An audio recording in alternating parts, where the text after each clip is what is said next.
Hi, and good evening, everyone. My name is Albert, and this is Vlogs About Nothing. Thank you very much for taking the time out of your very busy Sunday night to join me. I really appreciate it. Almost forgot what day it was. Are you kidding? I never know what day it is, and quite honestly, I really don't care.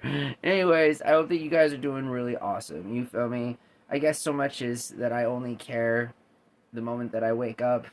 And I wake up with, a lot of stuff to do or ideally nothing to do. It's always in and of the same. But I always end up having a smile on my face at the end of the night. So shout out to all the haters. You feel me?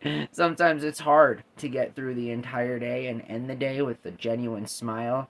But I'll tell you, I'm smiling. As painful as it might be, I'm still smiling.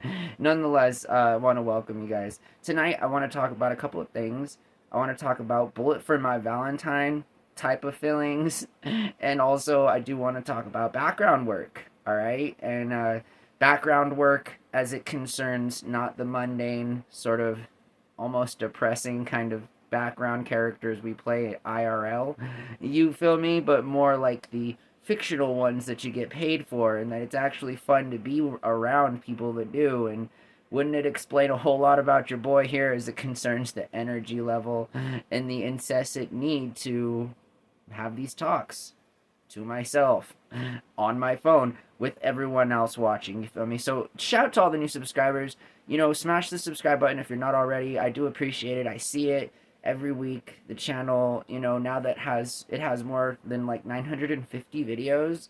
So this is by far the most accomplishing thing I've ever done in my life. And it is kind of sad, but it is also kind of the truth. So take your pick. You want to be sad or you want to know the truth, right? And so you can have both. So I don't know. That's cool. But all right. So let's talk about Bullet for My Valentine. So again, I'm not gonna tell you how old I am or anything at all like that, right? I'm an old man. Can't you see the white on my face? It's the season for bullets for my Valentine and beards, right? Because that's my situation in life. So I'm applying it as necessary. But nonetheless, I'm really on like this whole punk rock late 90s emo type of thing. I really had a good time enjoying these bands in my younger days, and I'm still enjoying listening to them as I continue my journey in life. If you're young out there, never lose that, right? And more importantly, look at the people around you and understand that it's all circumstantial. It's all very much categorical as it concerns the choices that we make and the people that we want to become. I've known my entire life I wanted to become nothing, If we could only be so lucky. I mean, I've always left myself little room for error. I mean, how can you fail when you have no goals? So, that's just my circumstance. But, anyways, Bullet for My Valentine, Taking Back Sunday, Under Oath, Red Jumpsuit Apparatus, Panic at the Disco, all of these bands,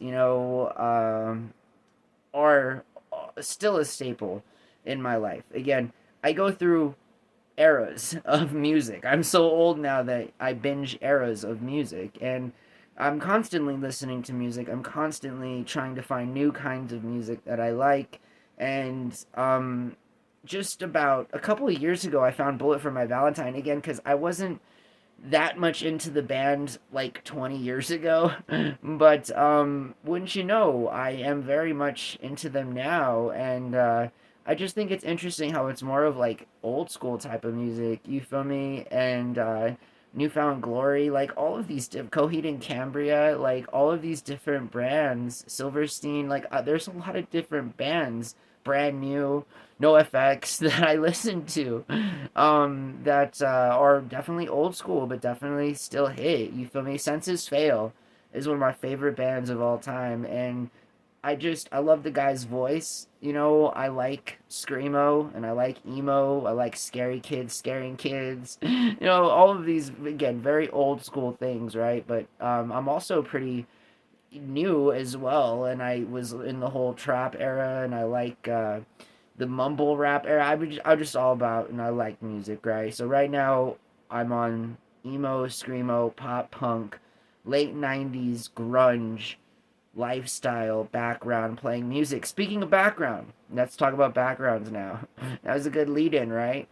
Friendly reminder, all of these scripts are improvised, meaning that I don't know what I'm going to say. And in fact, this is a script because it is transcribed there, right below there for you here on YouTube for free. Thanks, AI. But nonetheless, that's just how it is. So let's talk about background work. Listen, Albuquerque, New Mexico. Here's a funny story. So, about 12 years ago, I was cast to be a background character, background person in a little known show called Breaking Bad and Better Call Saul. After that was the season after that. Both of these TV series were shot here in Albuquerque, and so this was a long time ago. Breaking Bad came out a long time ago, and I was a different person. I'd lived in a different time, and so I was the same person, literally different time. You feel me? A different person is in like my maturity was different. So, anyways, I decided that instead of showing up to set, I would have breakfast with my then ex girlfriend. You know, I tell you, exes get you into more trouble than your actual partners, right? So, a little bit helpful, friendly advice out there. They're your exes for a reason. Stay away from them. Anyways, so true story. I'm on my way to set. You know, it's somewhere in downtown Albuquerque. I get a phone call from my ex girlfriend, and she's like, "Hey, you want to have breakfast?" And the truth, she was like, "My parents are in town. You know, I want you to meet them and everything." And I was like, all right, cool. You know, no background work for me today. And so, about 10 years later, I ended up having an opportunity again to become a part of the film industry as it is grunt, low level, background, non union pay. You feel me? As it concerns just showing up to set after they pick you from being, you know, I mean, I send in, I have a, you know, one of those folders or whatever, and it's got like all my biological information, my height, my weight, my eye color, you know, has different pictures of me. They call this a portfolio. I have one of those, and they, you know, you take recent pictures of yourself, headshots, all these different things, your body sizes, and your measurements. Again, they're not discriminating. And I certainly don't get picked every single time I put in an application to be an extra. I'm just saying that if you fit the certain criteria, which in my case I guess would be to fairly say, you know, anything under 5'5" that is of questionable ethnicity and age can be, you know, anywhere from like 28 to like 52. A wide range of skill sets here. Anyways, I'm not sure what's on that thing. And in fact, there was a point in time in my film industry career where I accidentally signed up for this Ponzi scheme. It was a true story. There was this casting agency in town one time, and they pulled the rug over not just my head but so many other people.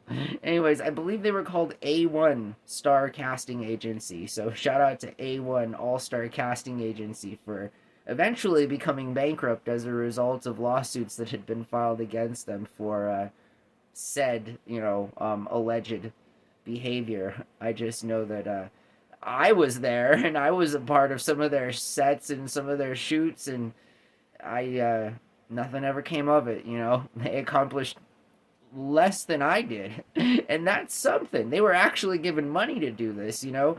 I get no money from doing this. I get just sheer joy and pleasure from being a part of you know, just having this opportunity again. And so like background work is interesting, it's fun. If you guys don't know anything about it, again, and you're here in Albuquerque, New Mexico, like just go on Facebook, you feel me, Google background work, and you'd be surprised.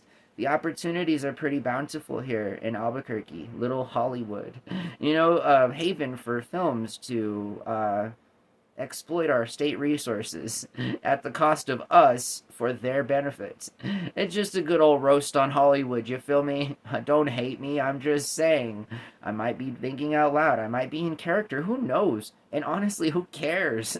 So I hope that you guys are very well, right? Not breaking that character now. I hope that you guys are doing really good. I hope that you had a really awesome week. I hope that you're going to have another awesome week this week, you feel me? So it's almost springtime, and that's good. It's always a good thing. It's always a good vibe, you feel me? So, I mean, if not, then, I mean, I'm not sure. Maybe consult your therapist or consider getting one. I'm not sure, you know? I'm not the guy to help you. I'm just throwing out random ideas that could maybe lead you down the path to success. So, I mean, but again, who knows? I always say this. Don't listen to anything I tell you. I am a nobody. I will always be a nobody. And forevermore, I couldn't be more happy and proud of myself for setting these very low standards. Again, have a good week. All right, guys. Thank you very much for being a part of my life and being on this channel.